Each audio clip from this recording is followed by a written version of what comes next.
Hi, welcome back to Open Hand Farm. We're in our basement today, and we have something to show you. It's exciting. This little piggy went to market. Yes, it did. And then it came to our house. It wasn't real little, though. No, it was over 300 pounds, apparently, live weight. Yeah. So we used to raise our own pigs. We lived on 60 acres, and Mark loved raising pigs. Yeah. Not everybody can raise pigs, though. And certainly we can't in our neighborhood. I mean, we've got chickens, which are mostly for eggs, but they'll become food themselves when they stop laying. And we've got rabbits that we sometimes eat. But pigs, I wanted pork. I like bacon. And so we, rather than going to the grocery store and buying a lot of meat, we decided to buy a hog from a friend of ours, a small farmer. So you might say, why would it be better to buy from a farmer instead of at the store? Well, is it cheaper? Well, it's not. In this case, it's not. It's about, we decided... Well, we'll get to that. Yeah, we'll get to that. But we know this farmer. Yeah. We know how he raises and treats and feeds his pigs. We know nothing about the meat that we get at the stores around us. I know at Costco, the tag on it says, I think, or you looked it up or something. No, they're not bad. No. As grocery store meats go. Right. But it said something about antibiotics were not used. Antibiotics were not used as a growth enhancer, but that doesn't mean that they weren't used for sick pigs, which sounds very reasonable until you think they're all sick. I'd like to think they're not that sneaky, but you just never know.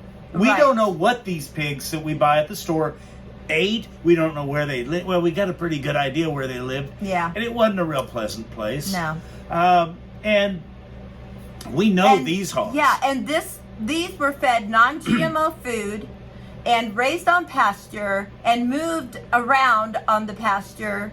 And then butchered and cut up at a small business butcher shop. Close to us, yeah.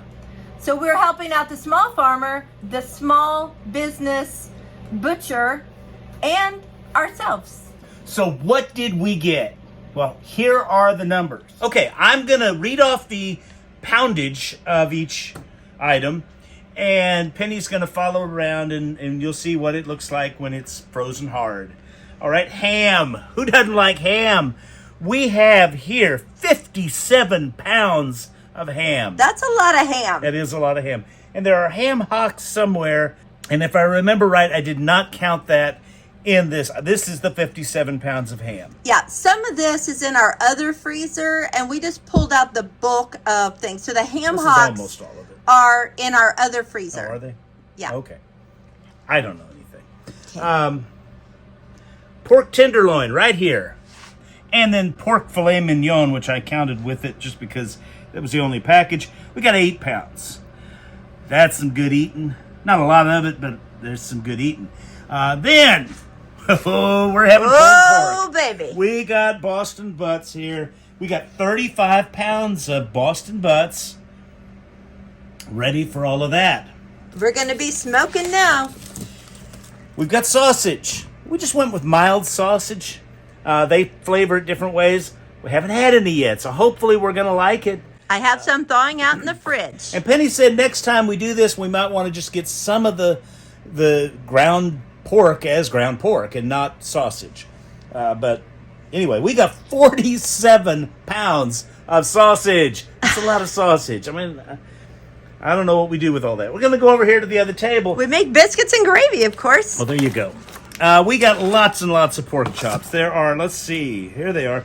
Well, 20.5 pounds of pork chops. That looks like more and than they're that. all different cuts. Yeah. And I actually think there's a couple in our other fridge, too. So it's even more than this. Up in over here? In our other freezer, I just pulled those out. Oh, you pulled them out. Okay.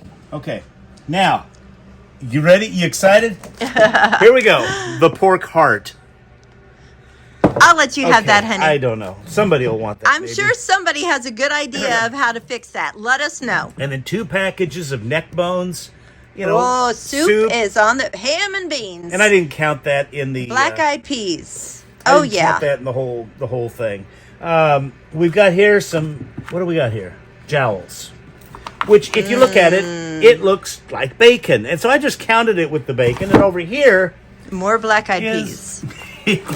Is the bacon. So we got regular old bacon. Look at all this bacon, you guys. What was it, 27 pounds? And then a couple of these packages are the bacon ends. So when they chop them to be all the right size, they just put all the ends in a bag. And oh my, that's going to be some good eating. Like to fry it up for like potato soup or anything like that. Put it in baked beans. Yeah. Oh yeah. Whatever. So 25 pounds of bacon here. And then ribs. Rolled up spare ribs. And let's see, total of the baby back ribs here, 2 pounds. I'm not real sure what I'm looking at there. But we'll see when they thaw. Yeah, they're just short. Let's see, the spare ribs, 9.5 pounds.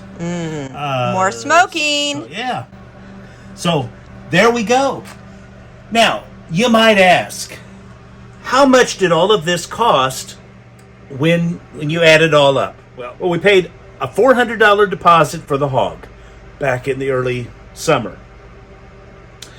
The balance, based on the hanging weight, then was $326. So the hog itself cost us $726. We paid the butcher $232 to do a nice job of cutting and grinding and all of that. So that comes out to a total of $958.32 per pound. That's $4.57. And you might say, well, hey, that I can get it a lot cheaper at Walmart. I can get it a lot cheaper at Costco. Well, I went to both of those stores and did a little comparison. Now, I don't think it's fair to compare things that are on sale. So I just went with normal prices. And if we bought all of this stuff, I left out the heart and the neck bones because, they don't cost very much. But that would come up to $735. But then you have to pay sales tax on top of that. That would add another $58. So the total with tax for buying the equivalent of all of this. Oh, and by the way, I priced it with Jimmy Dean's mild sausage, which is about the cheapest name brand that they have. So it would have totaled out to $793.36, or $3.78 a pound. Now that means that we are paying 20% more for this than we would pay if we went just to the cheapest area grocery store, Costco or Walmart, were the two I looked at. And you might say, well, you're a dummy. Why would you pay 20% more to get this? Let me tell you, I have a student in one of my classes who's in the culinary program at my school. It's an excellent program to prepare chefs. He knows a lot about cooking. And I asked him questions like, where would you go to buy vegetables? He didn't think there was much difference there. Just any place that's got fresh vegetables, just look at them. Then I said, what about meat? That, he thought, made a big difference. Go to a butcher shop. Don't go to the grocery store. So, not trying to run down Kroger or Walmart or any of them.